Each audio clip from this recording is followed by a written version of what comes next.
Hey guys, we're coming at you with a real-time update. You can probably see we're not where we used to be. We're not on Coddiwomple. I have a big wheel, not a tiller. So yeah, things are a little bit different.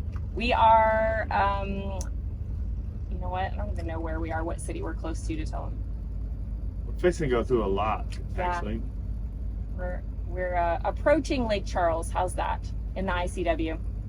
And you're probably wondering how we got here. Well, I took a boat delivery job or a yacht delivery job, and Nicole was actually, we were both away from Coddiwomple.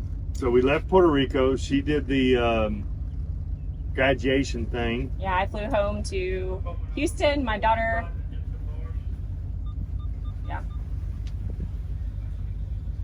my daughter graduated nursing school. So that was really exciting. And so I flew home to be with her for that. In the meantime, James was gonna stay and take care of Coddiwomple and got this opportunity to do this boat delivery.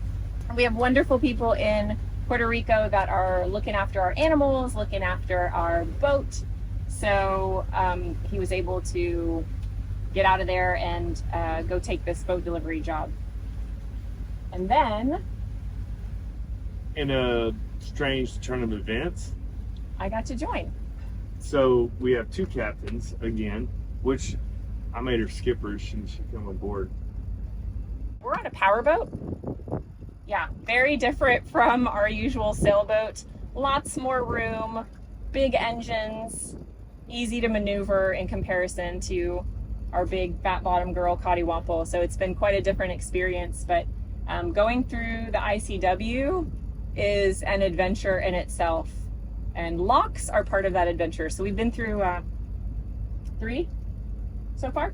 Yeah, this is our 4th lock to go through, and it is by far the longest line. We've waited maybe as much as an hour and a half, maybe a little longer on some of the other ones, but I can count at least 3, maybe 4 barges ahead of us. So we are going to spend probably the majority of our day here, because I'm sure there's other barges coming through from the other side that are eastbound. So it'll just be a back and forth until we get to our turn. Yeah. Look at our new shirts, though. Oh yeah. Check out our merch store. Guided by faith, not fear. I usually wear a large. This one is a little snug. Yes. Yeah, so maybe order one size up. Although I ordered a medium and it's a little bit big on me, so I would probably go down to a small.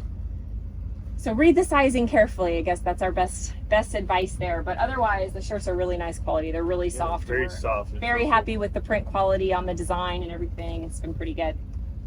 What else is different about the ICW? We got locks. Mud. Tree trunks. Huge, stumps. like tree trunks, stumps, entire trees.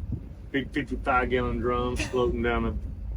So, I told Nicole, I said, could we run all night? And safety-wise, in a fiberglass boat, like, no, I don't think so. No, I really feel like right when we started having that conversation, we hit the Atchafalaya River, and there went an entire tree. I mean, like this big around 40 feet long tree. Right under the water. And we're like you would have not seen I feel it. like God was like, I see you're thinking about running all night. I just want to show you something real quick. And we're like, let me pepper in some 55-gallon drums and maybe some busted up pieces of in case you were feeling stubborn. Yeah. Let's show you what could happen at night. Yeah. Not worth the risk. No, and also Nicole found us wonderful anchorages where we got rest, and we take off early in the morning when you can see good. And it's just like a while ago, not even an hour ago, we had strippers and tugs and a pin barge and everybody trying to do this little dance in about 300 wide bar or 300 wide part of the channel. Running the ICW will give you a big respect for these commercial mariners. We've had really great experience with all the lock operators, all the tug drivers, except I'm going to tell you one thing. We're having trouble. This boat is pretty old. It needs a full refit, and that's what it's about to get. but the VHF radio is pretty unreliable, the one that's built in. So we're using the handheld mostly, but before we switched over to the handheld, I was using the built-in VHF, and I was calling a boat that was in eyesight. He could see me holding the radio, but he couldn't hear me. And his solution was, "You gotta hold the button down, sweetheart." He meant well. He meant well. I know he did. I hear some distaste in being called sweetheart, Captain Nicole. No one's taking your professional mariner card away by saying, "Oh, the sweet." As though I've never used a radio before. We couldn't communicate. He couldn't hear us because the radio wasn't working. So there were lots of things that came to mind for me to respond, but I didn't say anything. You know how hard it was for me to keep my laughter at bay? I almost fell down in laughter. So that's going to be our thing now. Every time we do something dumb, I'm going to say, "You got to hold the button down, sweetheart." For the record, I was holding the button down. No regular video this week, but we wanted to update you and let you know what we're doing and where we're at.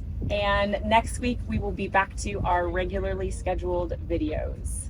Thank you guys, and enjoy the rest of our videos, and we'll see y'all next week. Get you Coddiwomple merch. You're going to want to buy two because you'll wear that first one slap out.